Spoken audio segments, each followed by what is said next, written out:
How do you mentor others effectively? That's the question we're going to answer in this video.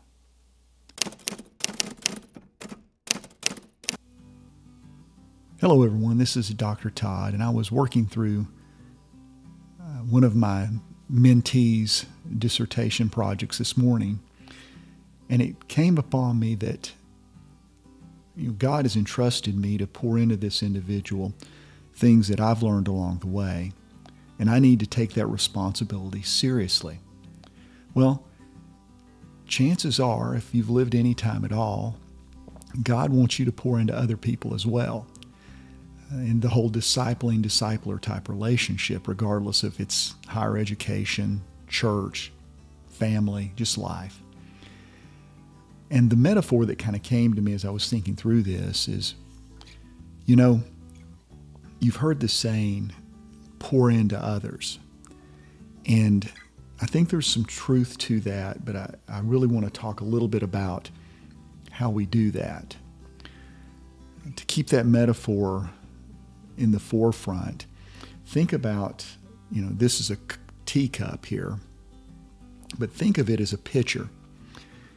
And the first thing, if it's going to fulfill its function as far as what we're talking about, is the pitcher itself, it needs to be clean. Now, not just on the outside, but primarily on the inside. And so as a mentor, if you're going to be beneficial and help others, your mentees, you need to be clean on the inside. And that involves keeping yourself in the Word of God, keeping yourself on the right path. So you need to be clean on both the outside, but most importantly on the inside. But also, there needs to be something in the pitcher worth consuming. No one wants battery acid to drink, right?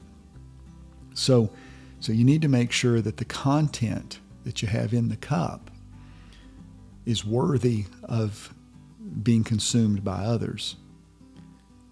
And the third thing is, you need to be careful of how I'm going to call it your pour rate.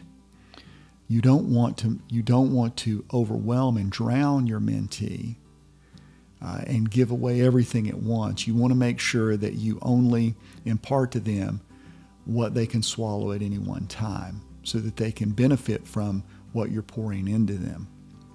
So the idea here is it all begins, a healthy mentor-mentee relationship, this pouring in relationship, all begins with a thoughtful, self-aware mentor who understands that he's got to keep the cup clean.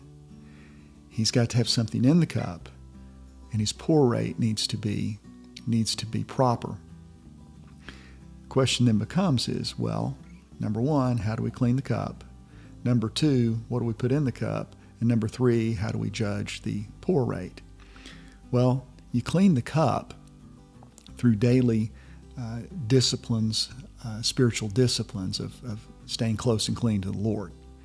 And that involves just a daily practice of sitting in His presence, taking in the Word of God, meditating on it, praying and serving others, silence, solitude, all the normal spiritual disciplines of the Christian life.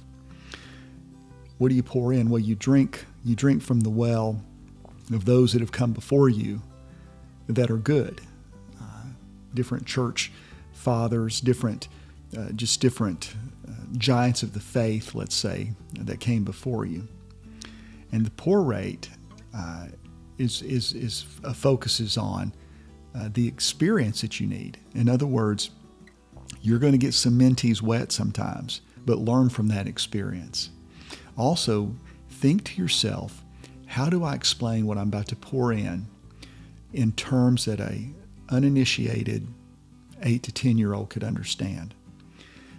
If you can explain it in concrete, big picture terms that make things simple, not simplistic, but simple, you'll be much more effective in how you pour into that person. It meets the person where they are, and it helps them then digest what you're giving them. Well, I hope that this has been helpful. If you have any ways that you've thought about pouring into others, please put those in the comments. I'd like to hear those. Also, if you like the work I'm doing here, please don't forget to subscribe and also hit that like button so you won't miss any, and the bell notification so you won't miss any future videos. Once again, God bless. Talk to you on the next video.